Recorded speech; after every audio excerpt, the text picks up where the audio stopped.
ഇടുക്കി കൊളുക്കുമലയ്ക്ക് സമീപം കടുവയെത്തി തമിഴ്നാടിന്റെ നിയന്ത്രണത്തിലുള്ള വനമേഖലയിലാണ് കടുവയെ കണ്ടത്. വിനോദസഞ്ചാരി പകർത്തിയ കടുവയുടെ ദൃശ്യങ്ങൾ ഇപ്പോൾ മാതൃഭൂമി ന്യൂസിന് ലഭിച്ചിട്ടുണ്ട്. ഈ കാണുന്ന ദൃശ്യങ്ങൾ അവിടെ എത്തിയ ഒരു സഞ്ചാരി പകർത്തിയ ദൃശ്യങ്ങളാണ്. കണ്ടോ, കടുവയെ കാണാം. ജെയിൻ എസ് രാജു ആണ് വിവരങ്ങളുമായുള്ളത്. ജെയിൻ, കൊളുക്കുമലയിലേക്കൊക്കെ ടൂറിസ്റ്റുകൾ പോകുന്ന സ്ഥലമാണ്. പ്രത്യേകിച്ച് സാഹസിക യാത്രയൊക്കെ ഇഷ്ടപ്പെടുന്ന ആളുകൾക്ക് ഇഷ്ടമുള്ള സ്ഥലമാണ്. ഇതിപ്പോ കടുവയെ തൊട്ടടുത്ത് കാണാം. ഇനി കടുവയെ തൊട്ടടുത്ത് കാണാമെന്ന് പറഞ്ഞ് കൂടുതൽ ആളുകൾ അങ്ങോട്ട് പോകണ്ട. ഇപ്പൊ എന്താണ് ഇതുമായി ബന്ധപ്പെട്ട് വനംവകുപ്പിനെയും മറ്റുമൊക്കെ വിവരം അറിയിച്ചിട്ടുണ്ടോ? അഭിലാഷ്, ഇപ്പോൾ ഏറ്റവും ഒടുവിൽ കിട്ടിയ വിവരമനുസരിച്ച് ഈ കടുവയെ കണ്ടെത്തിയത് കേരളത്തിന്റെ ഭാഗമായിട്ടുള്ള സ്ഥലത്ത് തന്നെയാണ് എന്നുള്ളതാണ് ഏറ്റവും ഒടുവിൽ ലഭ്യമാകുന്ന വിവരം. അതായത് ഇന്നലെ വൈകിട്ടാണ് ഈ ദൃശ്യങ്ങൾ പകർത്തിയത്.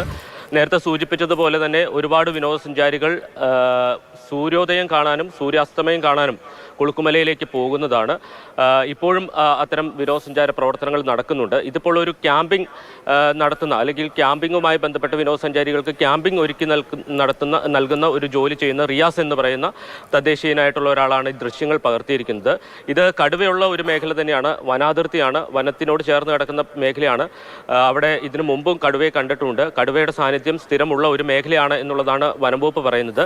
ഇതൊരു വനമേഖലയോട് ചേർന്നായതുകൊണ്ട് തന്നെ ഇനിയിപ്പോൾ കടുവയെ ഏതെങ്കിലും രീതിയിൽ കെണിവെച്ച് പിടിക്കാനുള്ള അത്തരം ദൗത്യങ്ങളിലേക്കൊന്നും വനംവകുപ്പ് പോകാൻ സാധ്യതയില്ല. കടുവ തിരിച്ച് വനമേഖലയിലേക്ക് തന്നെ കയറിപ്പോകും എന്നൊരു വിശ്വാസത്തിലാണ് വനംവകുപ്പ് ഉള്ളത്. എന്തായാലും വിനോദസഞ്ചാരികളെ സംബന്ധിച്ച് കുറച്ച് ആശങ്കപ്പെടുത്തുന്ന ഒരു കാര്യമാണ് കടുവയുടെ സാന്നിധ്യം ഉണ്ട് എന്ന് പറയുന്നത്. എന്തായാലും അത്തരത്തിലൊരു ഭയപ്പെടേണ്ട സാഹചര്യം നിലവിൽ അവിടെ ഇല്ല എന്നുള്ളതാണ് വനംവകുപ്പ് പറയുന്നത്. പക്ഷേ ഒരു കടുവയുടെ സാന്നിധ്യമുണ്ട് എന്നത് തീർച്ചയായിട്ടും ജാഗ്രത പാലിക്കേണ്ട ഒരു കാര്യം തന്നെയാണ്.